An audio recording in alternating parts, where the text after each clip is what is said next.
Somebody must have impressed God's heart or something like that, because I had something else to say, but God wanted me to say this. But the title is, does God have a manual for his children? He does.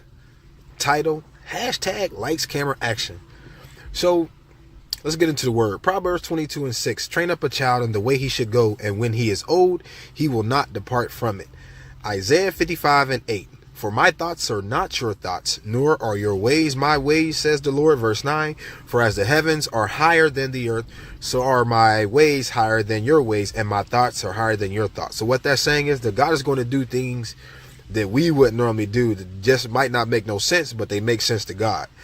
Habakkuk 2:2. The Lord answered me and said, write down the vision, make it plain on tablets, that he may run who reads it. Verse 3. For the vision is yet for an appointed time, but at the end it will speak, and it will not lie. Though it tarries, wait for it, because it will surely come. It will not tarry. Behold the proud, his soul is not upright in him, but the just shall live by faith. So what God was telling me is that, you ever watch a movie and they have actors, and the director or the screenplay writer, they write down what the actors are supposed to do, how they're supposed to act and stuff like that.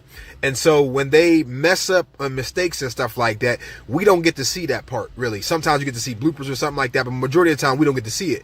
We see previews, and then we go to the movies, and that's what we see. We see the finished work. We don't see the behind the scenes where they mess up, because if we went and saw a movie and they messed up, like, hold up, we'd be like, oh, what are you doing? You know what I'm saying? So what happens in life, God is saying with our children, we got to write down what we want them to be. Okay, so write down every child name you got. Write down what's getting on your nerves. Write down what they need to be. Okay, you know what I'm saying? They need to do this. They need to do that. Whatever the case may be, write it down and make it plain. And watch this. As the word says, you know what I'm saying? It's gonna tarry, but we got to wait. So watch this. When we watch the movie, we see the end result. They already then worked out those issues, and you know what I'm saying, when they messed up, okay, take 7, take 20. What happens is in life is we see all those takes. So that's where we get frustrated at. That's why God said, write it down. Because when you write it down, you're going to see how your children are going to act. They're not even going to have a clue of this is what happened. Write down, okay, God, I want my child to be more respectful. I want my child to study in class. Whatever it is, write it down. And this right here. Stop calling your children bad. Yeah, I said it. Stop calling your children bad. Why? Because bad means of poor quality or low standard, not such to be hoped for or desired for, unpleasant or unwelcome. When we call, let's go back to the word. James 3:10. Out of the same mouth proceeds blessings and cursing. My brethren, these things ought not to be so. James 1:19. Be quick to listen, slow to speak, slow to anger. Because what happens is we say our children are bad. We say they're bad. We say they're bad. And that's all they hear. The other people hear they're bad. And you know what happens? Our children begin to form something that, you know what? I'm bad anyway.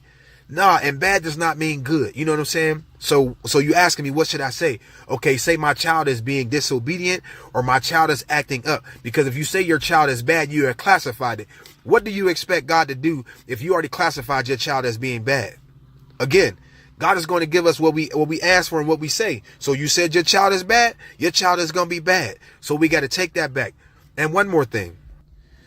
I need you to rebuke what was said over your child, because sometimes people in authority, they say things about children and it's not how it should be. Like I was told from a minister one day that I was never going to be anything in life. I didn't believe it. But watch this. What happens is our children go to school, go to church, wherever they go, you know what I'm saying, family members' house, and they hear these things, and that's all they're told. You are bad or whatever. So what I need you to do is you got to say, Lord, I rebuke anything that was said against my child. You know what I'm saying? That's what you got to say, because you want to rebuke it. You know what I'm saying? You want to cancel it because you don't want your child to believe that. You know, we're sitting out here, we're praying and stuff like that. And then our children got to go deal with professors or whoever they got to deal with. So that's what you got to do. So understand that lights, camera, action. It do come with a manual. Yeah, it might not make no sense, but I promise you, write it down and watch what's going to happen. You're going to see a change in your children's life, and they not even going to know it. That's probably part one. So I just wanted to say that. But again, stop calling your children bad. As I always say, love y'all. God bless. And to whoever needed this, take what you need.